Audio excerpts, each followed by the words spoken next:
Assalamualaikum warahmatullahi wabarakatuh. Hai teman-teman semuanya, selamat datang kembali ya di channel Studio Horor. Bagi kalian yang baru saja bergabung atau mengunjungi channel ini, channel Studio Horor akan membahas berbagai cerita misteri, tentunya dalam bentuk kemasan podcast. Studio Horor kali ini akan menceritakan mengenai kisah penjaga villa di Puncak Bogor. Cerita misteri ini bersumber dari Rian Nur Fajri. Dan sebelum kita membahas lebih lanjut, alangkah baiknya silahkan melakukan subscribe terlebih dahulu ya, agar bisa mengikuti video terbaru dari channel Studio Horor berikutnya. Kisah penjaga villa di Puncak Bogor berdasarkan kisah nyata. Atas permintaan penjaga dan juga pemilik villa tersebut, saya akan merahasiakan nama asli dan juga lokasi persis villa tersebut. Puncak Bogor, salah satu wilayah yang sering dikunjungi oleh penduduk Jakarta saat akhir pekan ataupun weekend panjang. Termasuk saya bersama keluarga yang menyewa villa tersebut atas rekomendasi saudara saya. Villa ini termasuk cukup besar, terdapat 4 kamar, 1 ruang TV, dan 1 dapur. Terdapat halaman yang cukup luas di depannya untuk parkir mobil dan juga ada pohon besar.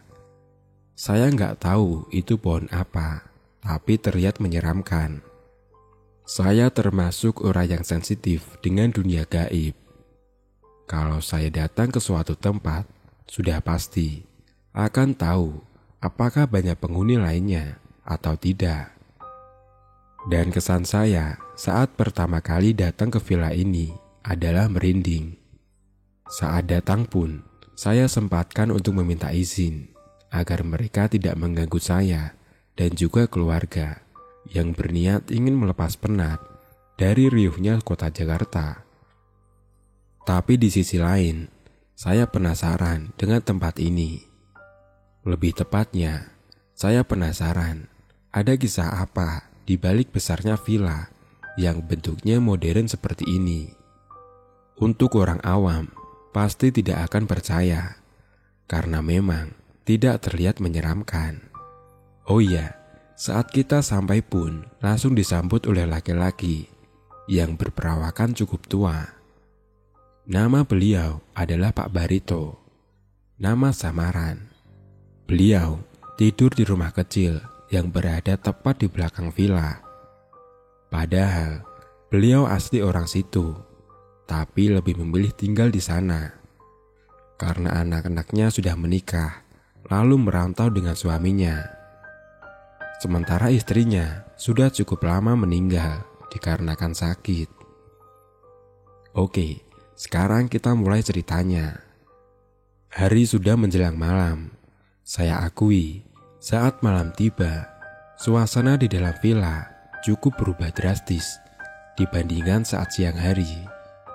Tapi untuk orang yang tidak bisa merasakan, pasti akan merasa biasa saja. Itulah yang jadi niatan saya untuk menghampiri Pak Barito. Menjaga villa yang cukup besar dan aura mistis yang kuat bukan hal yang mudah loh. Di dalam pikiran saya, pasti Pak Barito sering mengalami hal aneh selama menjaga villa ini. Setelah sholat Isya, saya menuju teras villa sembari melihat sekeliling halaman villa yang gelap dan juga pohon besar di depannya. Mau tahu ada apa? Yaitu koloni kuntilanak. Ya, itu yang saya lihat. Mereka semua berkumpul di pohon tersebut. Ada yang duduk di batang pohon. Ada juga yang tertawa cekikikan. Ada yang terbang warawiri. Dan warna-warni bajunya. Saya sudah biasa melihat yang seperti itu. Jadi ya tidak kaget. Pandangan saya langsung mengarah ke gerbang villa. Ada 2 sosok hitam besar berdiri di antara pagar villa. Sosok tersebut terkesan seperti penjaga.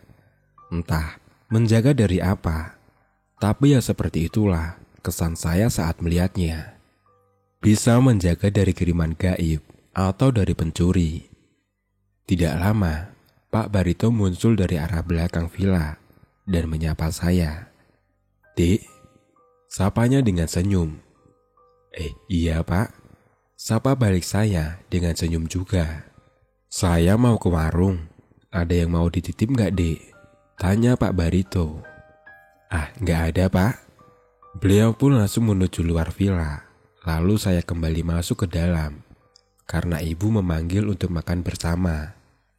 Sebenarnya villa ini nyaman, tapi untuk yang paham dengan dunia lain akan menjadi gangguan tersendiri dengan hawa-hawanya. Begitupun dengan saya. Semakin lama, dada terasa sesak dan juga terasa semakin gerah.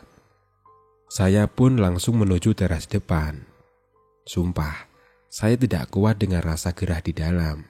Terasa sumpek rasanya.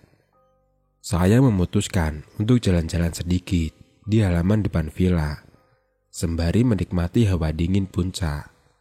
Saat sudah di depan pagar villa, saya menoleh ke kanan dan langsung melihat rumah kecil dengan lampu redupnya.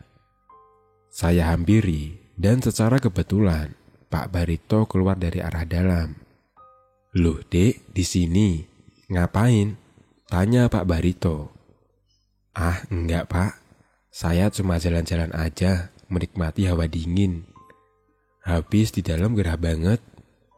"Gerah? Kok bisa?" tanya Pak Barito yang heran. Belum saya menjawab pertanyaannya, Pak Barito langsung memotong. "Sudah, gak usah dijawab. Saya paham kok," ucap Pak Barito sembari tersenyum. Beliau pun langsung mengajak saya duduk di bangku depan rumahnya dan memulai berbincang dari asal mula beliau berjaga di sini hingga kejadian mistis yang beliau alami. Saya pun langsung fokus mendengar ceritanya. Beliau sudah berjaga di villa ini selama 10 tahun lebih. Mulai dari sang istrinya masih ada hingga wafat. Awalnya, beliau berdua di sini dengan sang istri. Dan saat meninggal, beliau ragu apakah ingin melanjutkan menjaga villa ini atau tidak. Kebutuhan sehari-harilah yang menjadi pertimbangan beliau untuk tetap berjaga. Di samping itu, rumahnya yang asli juga tidak ada siapa-siapa. Maka, beliau jual rumah tersebut dan tinggal di sini. "Pak, udah ngalamin hal apa aja di sini?" tanya saya penasaran. "Maksudnya, Dek?" "Iya, Bapak udah ngalamin kejadian seram apa aja selama jaga villa ini?" "Oh, itu. Banyak lah, Dek," jawabnya sembari tertawa kecil. "Ceritain dong, Pak," pinta saya. Bingung saya juga, Dek. Mau mulai dari mana?" "Ya, Bapak mulai aja dari pertama kali diusilin sama penghuni sini saja, Pak." Pak Barito pun terdiam sejenak.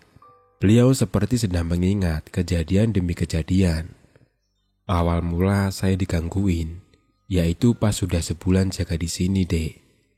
Kalau nggak ada yang sewa villa ini, setiap pagi dan sore saya bersih-bersih dari dalam sampai luar. Nah, saat saya sedang membersihkan bagian dalam rumah, pintu lemari kaca terbuka sendiri. Lemari kaca yang di atas itu, Pak. Iya, yang di lantai 2 itu.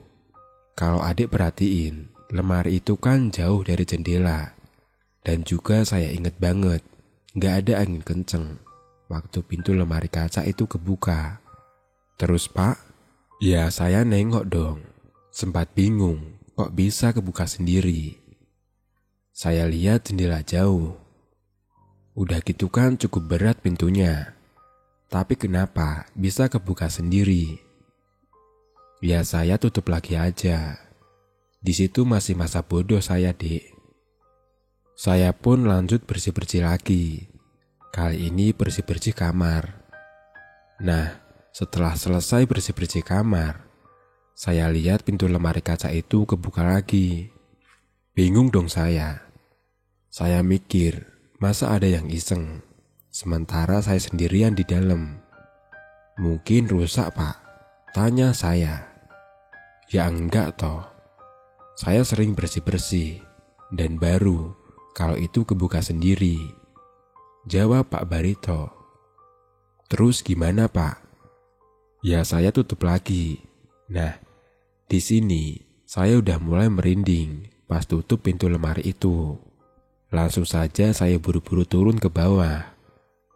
Berarti itu pertama kalinya dalam hidup Bapak diganggu sama mereka ya? Tanya saya yang penasaran. Oh enggak, dulu sebelum jaga villa ini, kan saya sering ronda malam juga. Dan kadang suka diisengin dilempar batu lah, kadang pasir dek. Cuma kan tetep aja, walau sering gimana pun, kalau diusilin yang merinding juga bawaannya. Jelas Pak Barito sembari tertawa. Walah, kirain belum pernah Pak. Terus apalagi Pak? Pak Barito kembali diam sejenak, mengingat-ingat. Ini kejadiannya pas maghrib. Saya ke lantai 2 buat nyalain lampu. Selesai nyalain, saya pun turun ke bawah. Tapi pas di tengah tangga, saya dengar bunyi ceklek gitu. Saya berhenti dan lihat ke atas. Lampunya mati lagi. Kan kedengeran ya kalau ada yang pencet saklar lampu. Nah, itu yang saya dengar. Saya naik lagi. Saya pun nyalain lagi. Pas turun, mati lagi. Begitu sampai 3 kali deh, saya bolak-balik. Sampai akhirnya, saya ngomong aja sendiri. Mohon maaf kalau ngerasa terganggu, saya nggak ada niatan jelek sama sekali. Tolong jangan ganggu saya. Setelah saya bilang begitu, saya nyalain lagi lampunya. Dan sudah nggak mati lagi. Padahal mah, saya sudah merinding banget saat itu. Ngerti ya mereka pas Bapak ngomong begitu? Tanya saya sembari tertawa kecil. Ya nggak tahu kalau itu, jawab Pak Barito sembari tertawa. Terus Pak, lanjut. Kalau ini kejadiannya pas maghrib juga, di lantai bawah sekarang. Kadang saya suka iseng nonton di ruang TV. Kalau malas buat balik ke sini doang deh. Nah, pas saya lagi nonton TV, ada suara anak kecil tertawa di lantai atas. Samar-samar suaranya. Ya saya kira dari TV kan suara ketawa itu. Tapi saya langsung sadar kalau acara yang lagi saya tonton itu gak ada pemeran anak kecilnya. Jelasnya gak ada yang bagian tertawa deh. Tapi di situ saya masih dengar suara ketawa anak kecil itu. Pelan banget. Karena penasaran, saya kecilin volume suara TV. Dan barulah saya sadar kalau asal suara tertawa tersebut dari arah atas. Saya cuma diem aja waktu itu. Biarinlah mereka main. Gak mau ganggu saya juga kan. Gak lama, suara orang lari-lari deh. Dari arah atas itu. Jelas banget. Sampai kaget saya. Lari Pak. Iya, kayak lagi kejar-kejaran gitu. Terus Pak, saya lihat ke arah atas. Ngeri juga sebenarnya, takut ada yang nongolkan. Suara lari itu mengarah ke tangga. Dan saya benar-benar dengar dengan jelas ada yang lari di tangga. Tapi gak ada wujudnya. Cuma suaranya doang. Di situ saya langsung matiin TV dan pergi keluar. Serius Pak? Iya, berani sumpah saya. Sebagai informasi, tangga di villa tersebut memang terbuat dari kayu. Jadi kalau ada yang jalan ataupun lari akan kedengaran sama kita. Bahkan pas kita lagi di teras depan pun tetap kedengaran. Berarti cukup usil juga ya Pak penghuni lain di villa ini. Iya, mungkin sih niat mereka nggak usil. Cuma mungkin nggak sengaja aja. Saya dengar atau lihat deh. Iya juga sih Pak. Tapi pernah lihat penampakan nggak Pak? Secara jelas begitu.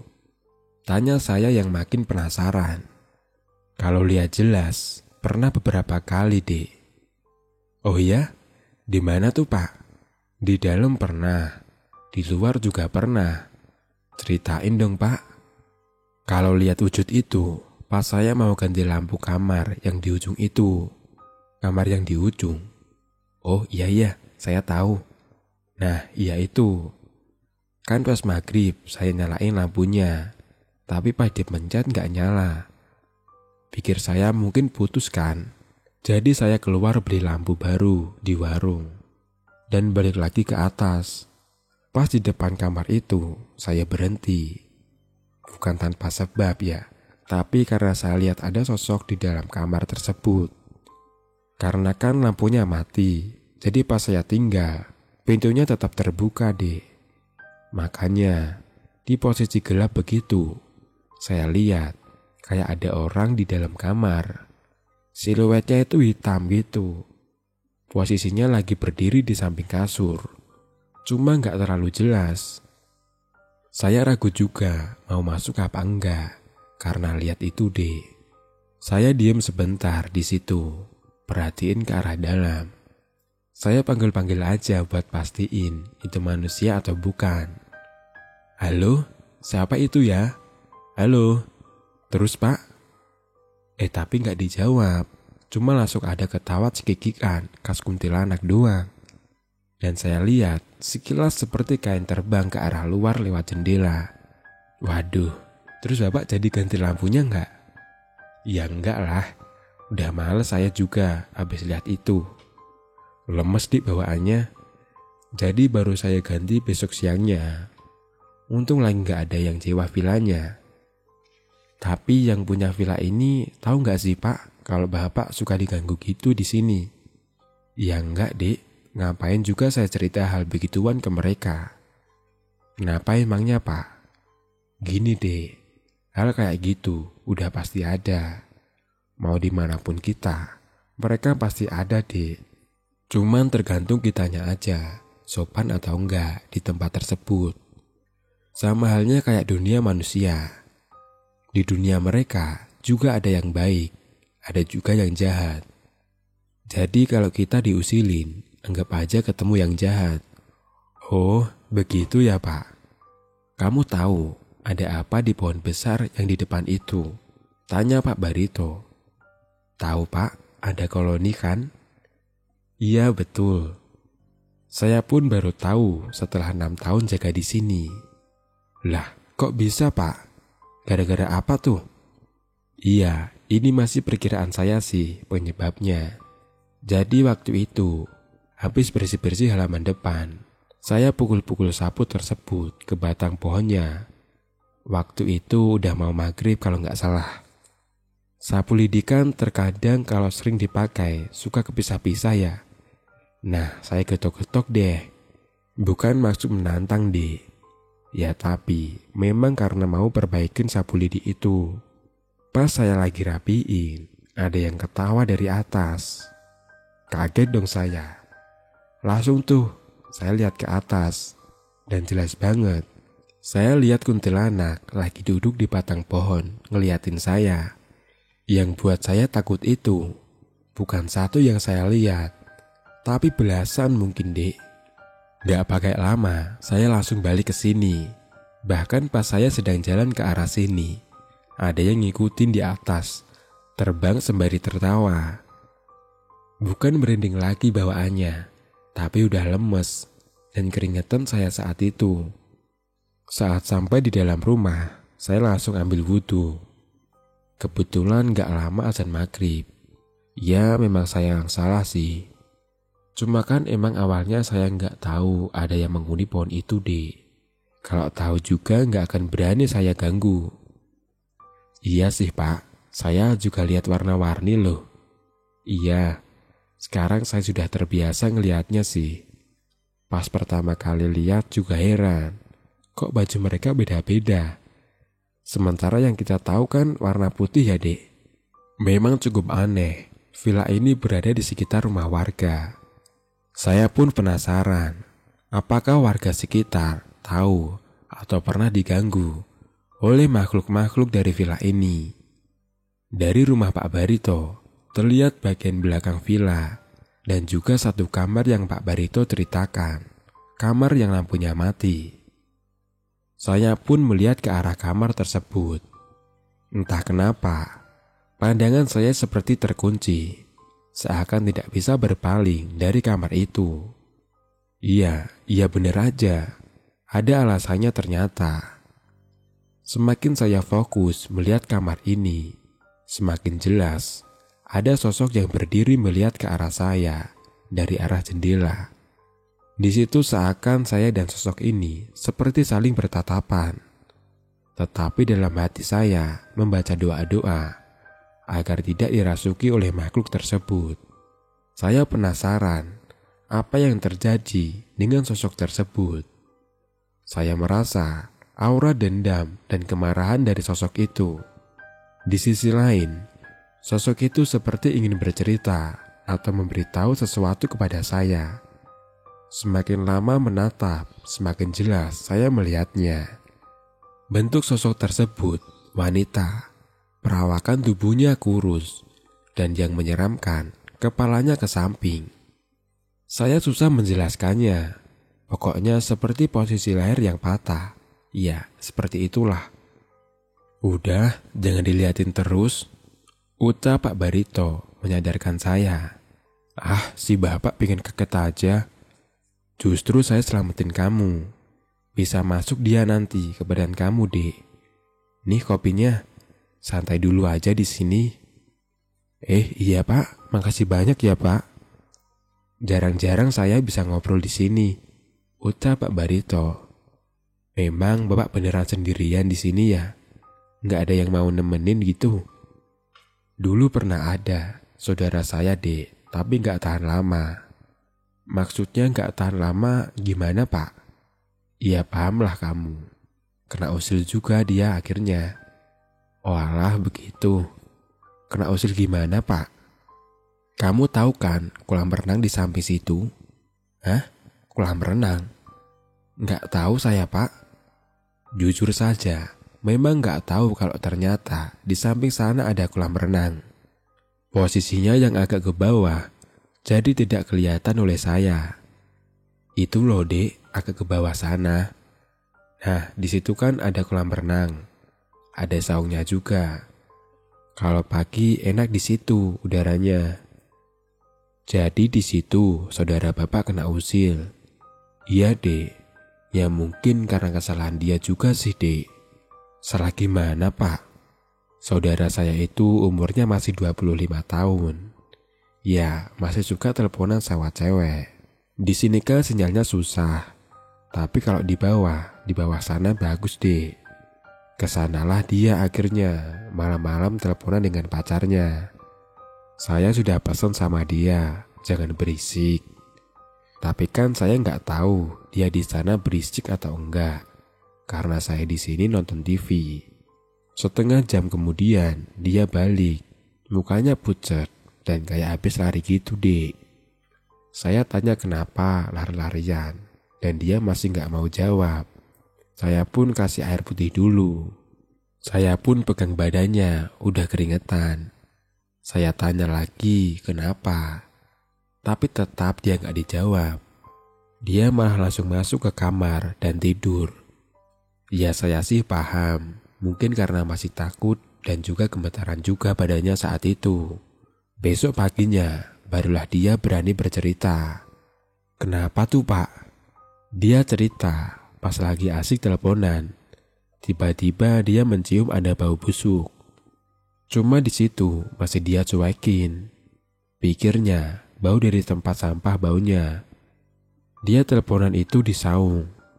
Pas tangan dia ke belakang, dia ngerasa kayak ada sesuatu yang keras kepegang sama tangannya. Nengoklah dia ke belakang. Ternyata pas dia lihat itu adalah kepala dengan kondisi muka yang hancur. Kagetlah dia dan langsung balik ke sini. Itu kepala doang Pak, tanpa badannya gitu. Iya kepala doang. Saya tanya, berisik gak teleponannya? Dan gak ngaku. Saya tanya terus dan akhirnya ngaku juga kalau dia ketawa-ketawa kenceng. Itulah kenapa akhirnya dia kena usil. Padahal kan udah saya bilang jangan berisik. Cuma emang susah dibilanginnya, jadi kena kan? Tapi memang di sana ada, Pak. Atau Bapak pernah lihat juga? Iya, pernah. Kalau malam kan kadang saya suka muterin villa ini. Cek sekitar, takutnya ada maling. Atau enggak mengecek jendela, takutnya ada yang gak ketutup. Pas di deket kolam renang, saya lihat ada yang lagi duduk di pinggiran kolam renang. Cewek. Cuman posisi dia ngebelakangin saya. Tapi saya tahu itu cewek karena rambutnya panjang banget sampai ke tanah, Dek. Ya saya nggak mau ganggu juga kan. Saya tinggalin aja. Itu sekali doang, Pak, liatnya. Ah, enggak. Udah 4 kali. Dan di posisi yang sama saya liatnya. Apa mungkin pernah ada kejadian gitu, Pak, di kolam renang itu? Sampai ada sosok di tempat yang sama. Cuman pertanyaan saya ini hanya dijawab dengan senyuman oleh Pak Barito. Mungkin biar jadi rahasia maksud beliau. Berarti karena itu saudara Bapak pulang. Iya, dan dia nggak mau balik lagi ke sini, ucap Pak Barito sembari tertawa. Nah, itu pelajaran buat kita. Sopanlah kalau kita berada di tempat yang baru. Karena kita nggak tahu mereka terganggu atau tidak. Tapi Pak, saya penasaran deh dengan yang di kamar itu. Yang saya lihat tadi. Oh, yang itu. Saya mau ceritakan, tapi tolong ya dirahasiakan tempat dan nama saya kalau mau cerita ke orang lain. Oh iya jelas, Pak. Saya janji. Sosok yang ada di kamar itu adalah orang yang pernah gantung diri di kamar tersebut. Saya yang mendengar ucapan Pak Barito pun langsung kaget. Karena posisi kamar saya bersebelahan dengan kamar tersebut. Gantung diri gimana, Pak? Jadi 3 tahun yang lalu, seingat saya, pernah ada segerombolan anak muda menyewa villa ini untuk 1 minggu. Yang saya tahu, mereka semua berasal dari Tangerang. Setiap malam saya mendengar mereka berisik tertawa, bernyanyi, dan teriak-teriak tidak jelas. Ya saya tidak bisa melarang juga kan. Tapi saya juga tahu resikonya kalau terjadi sesuatu. Karena mereka sangat berisik di sini. Sampai akhirnya malam kelima, terjadilah kejadian yang tidak saya harapkan. Saya lupa jam berapa malam itu. Cuma yang pasti tengah malam. Saat itu saya sudah tidur. Tiba-tiba terbangun karena mendengar suara teriakan cewek dari arah dalam villa. Bahkan karena teriakannya tersebut membuat beberapa bapak-bapak yang sedang ronda datang ke sini, Dek. Nah, saya langsung bangun dan lari ke arah dalam villa. Tapi sepi di lantai bawah. Saya langsung naik ke atas dan terlihat mereka sedang berkumpul di depan kamar tersebut. Saya pun langsung tanya, ada apa ribut-ribut, teriak-teriak tengah malam gini. Dan pandangan saya langsung mengarah ke dalam kamar. Ada tubuh manusia yang sudah menggantung di sana. Pantes saja, saya lihat posisi kepalanya itu miring ke kanan, Pak. Posisi seperti leher patah gitu. Ya mungkin karena gantung diri itu penyebabnya. Hingga arwahnya nggak tenang dengan kondisi seperti itu. Itulah kenapa kamu kan masih muda. Jangan berpikiran pendek. Masalah cinta itu hal biasa. Kita akan ditemukan oleh jodoh di saat mental kita sudah terbentuk. Dari rasa sakit akibat pengkhianatan dan kekecewaan. Sekarang kamu lihat sendiri kan, akibat dari pendeknya pemikiran dia. Dan sekarang menyesal, karena sudah mengakhiri hidupnya. Ada aura penyesalan kalau kita lihat sosok itu. Sampai kiamat, dia akan tetap seperti saat terakhir masa di hidupnya. Iya sih, Pak, cuma ya kasihan juga sebenarnya ngelihat kondisi sosok tersebut ya, Pak. Iya, tapi kita nggak bisa berbuat apa-apa kan. Terus gimana akhirnya anak-anak itu, Pak? Ya mereka pulang setelah ditanya-tanya sama polisi. Kalau tamu emang sering kena usil juga ya Pak? Tanya saya penasaran. Cukup lumayan sering sih. Sebenarnya tergantung tamu itu sendiri. Kalau mereka sopan saat datang, ya nggak akan kena usil. Sayangnya, banyak yang nggak tahu akan hal itu. Ujar Pak Barito. Pernah ada tamu yang sore datang, lalu malamnya sudah pulang. Hah? Kok bisa Pak? Iya, mereka sepasang muda-mudi. Saya sih nggak mau seuzon ya, tapi kalau sampai diganggu begitu parah, pasti melakukan hal-hal yang tidak-tidak. Memang mereka mengalami apa aja Pak? Jadi waktu itu udah mau jam 9 malam. Kondisi juga hujan lumayan deres. Saya lagi di dalam rumah sedang nonton TV. Tiba-tiba ada yang mengetuk pintu rumah saya. Dan saat saya buka, ternyata laki-laki yang menyewa villa. Saya pun bertanya, ada apa kan? Kesini malam-malam. Dan duduklah kita berdua sebentar di sini, ngobrol-ngobrol gitu. Cuma sendiri Pak, ceweknya.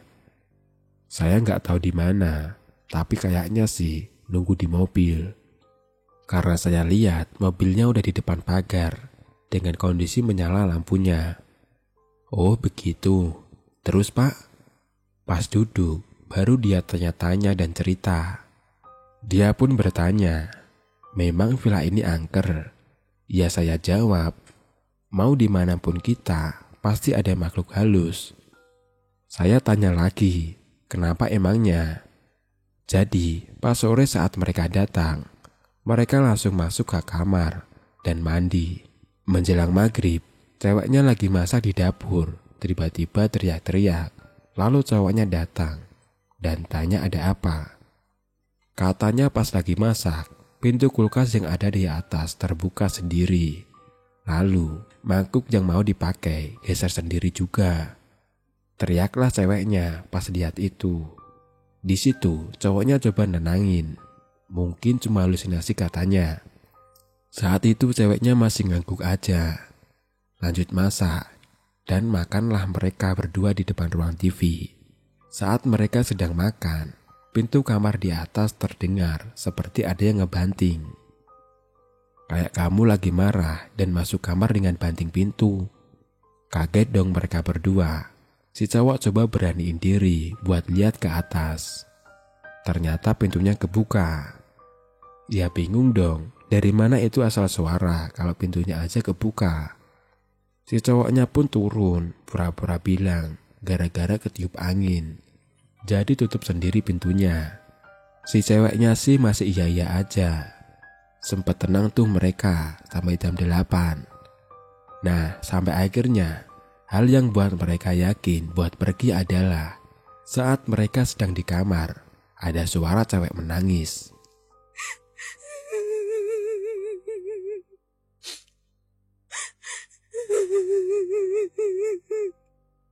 Suaranya berasal dari luar kamar. Persisnya kayak di depan pintu kamar mereka. Saya nggak tahu mereka sedang apa. Tapi katanya saat itu juga mereka berdua langsung diam. Si cewek udah mulai ketakutan. Si cowok pun sama. Suara nangisnya makin lama makin kenceng.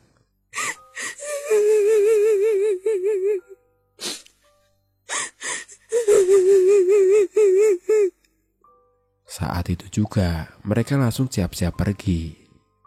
Tapi pas keluar kamar gak ada siapa-siapa Pak. Katanya sih gak ada. Itulah yang bikin mereka makin yakin buat pergi. Si cowok langsung kesini kasih kunci villanya. Astaga, sayang banget dong udah dibayar tapi ditinggal pergi gitu aja. Ya mau gimana, buat yang gak kuat diganggu gitu mah udah gak mikir uang. Yang penting pergi dan cari tempat yang aman. Masalah uang masa bodoh dek. Tapi gini loh Pak, kalau kita mikir mereka kena ganggu karena melakukan hal-hal yang tidak baik lah. Kenapa Bapak pas di atas juga kena ganggu? Padahal kan Bapak gak niat jahat atau ganggu mereka juga. Gini loh dek, selama saya jaga di sini, saya sudah paham letak mana aja yang suka ganggu. dan mana yang gak suka ganggu. Ada 3 tipe sifat di villa ini, Dek. Maksudnya gimana, Pak? Gini, mereka itu kan sama juga halnya kayak kita. Punya aktivitas masing-masing, punya sifat juga, dan juga punya rasa. Nah, di villa ini, saya hafal mana yang sifatnya suka ganggu, mana yang suka diam, dan mana yang suka marah kalau terganggu. Contohnya di atas. Di atas itu sifatnya emang suka mengganggu. Mau kita datang baik atau tidak. Tapi kalau dia niat mengganggu, ya akan mengganggu. Tapi memang rata-rata yang di atas itu sangat usil sih, Dek. Nah, kalau di bawah rata-rata kalem. Kecuali kalau kita melakukan hal yang mereka gak sukai ya.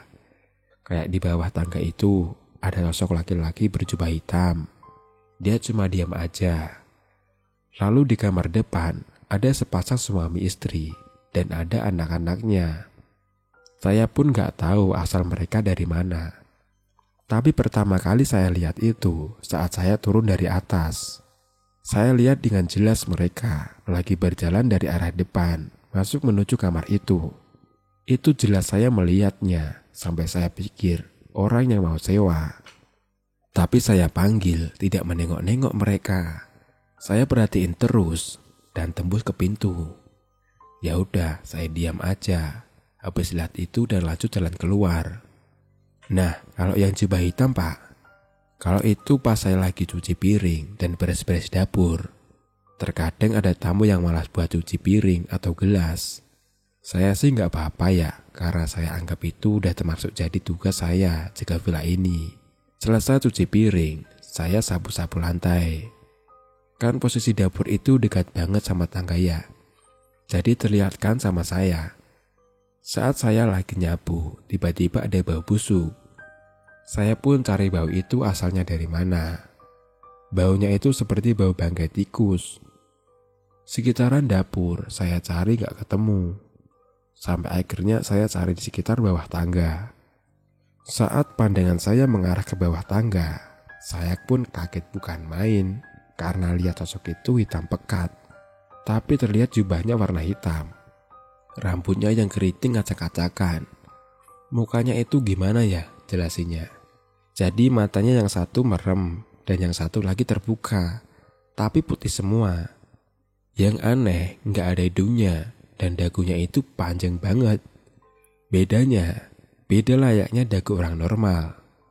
Istighfar lah saya langsung saat itu lihat sosok itu. Dan ternyata asal baunya itu dari sosok itu juga. Bisa dibilang, maaf ya, seperti pengemis atau gembel. Udahlah, habis itu saya lanjut bersih-bersih aja. Merinding saya, Pak. Iya, saya juga. Dari tadi kan ada yang merhatiin kita di sini, Dek. Walah, pantes saya nggak tahu. Tapi yang merhatiin kita ini, sosok yang sangat saya benci loh, Pak. Pocong. Kamu benci sama pocong? Iya, Pak. Serem aja bawaannya. Ya mungkin karena mengingatkan kita akan kematian dengan rupa dia yang seperti itu, Dek. Itu juga kadang suka kesini. Suka di pohon depan juga. Malah, pernah saya lihat ada 2 terbang di atas kepala saya maghrib-maghrib. Serius, Pak? Iya, minggu kemarin. Buset, ngeri amat, Pak. Bukan ngeri lagi. 1 aja bikin merinding minta ampun, apalagi 2. Pas saya mau kunci gerbang maghrib-maghrib tuh, tiba-tiba lewat di atas saya, 2 terbang barengan. Lagi balapan mungkin ya? Ujar Pak Barito sembari tertawa kecil. Duh, kalau saya udah ngumpet kali, Pak, habis lihat-lihatnya. Ada cerita lagi nggak, Pak? Banyak, Dek. Kalau diceritain mah nggak cukup 1 malam. Ini aja kita cerita nggak terasa udah jam 12 kan. Saya pun melihat jam dan ternyata benar udah jam segitu. Karena sudah jam 12 malam, akhirnya saya berpamitan dengan Pak Barito. Bukan ngantuk, tapi saya tidak enak dengan beliau. Takutnya beliau mau istirahat karena usianya yang sudah tidak muda lagi. Sayangnya, saya harus menginap 1 malam di sana. Dan siangnya sudah harus check out. Tapi saya sudah janji akan balik menginap di villa ini lagi. Karena Pak Barito bilang ada satu cerita yang benar-benar tragis di villa ini. Rencananya bulan depan saya akan ke sana. Jadi ditunggu ya ceritanya. Terima kasih buat yang udah dengerin cerita ini. Ini adalah cerita yang saya dengar pribadi dan langsung dari narasumbernya, bukan dari cerita orang lain. Ingat ya, selalu sopan dimanapun kalian berada. Dan cerita pun selesai. Terima kasih teman-teman karena sudah mau mendengarkan maupun menonton video terbaru dari channel Studio Horor. Dan wassalamualaikum warahmatullahi wabarakatuh.